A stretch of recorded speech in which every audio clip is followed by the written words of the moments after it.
Ayan mga mari, ito at naghihimay tayo ng mga dahon na gagawin nating masarap at healthy soup. Ayan, mainam na paminsan-minsan ay kumain tayo ng mga gulay.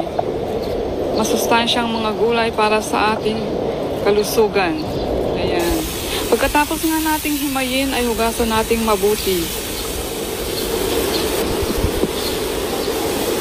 Ayan.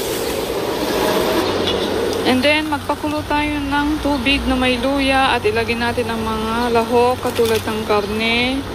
Ayan. May kaunting manok, buto ng manok. At lagyan din natin ng mga ingredients katulad ng asin.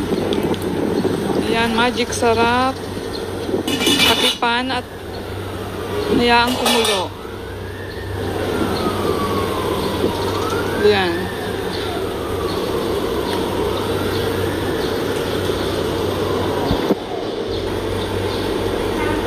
Pagkatapos natin mailagay ang mga ingredients, takipan ulit at hayaang kumulo. At kapag mga ilang minuto ay ilagay na natin sa huli ang dahon na ating hinimay. Ayan, mga mari, lagyan natin ng kaunting oil. At konting minuto lang, pakuluan at luto na. Ayan, tingnan nyo, napakasarap yan.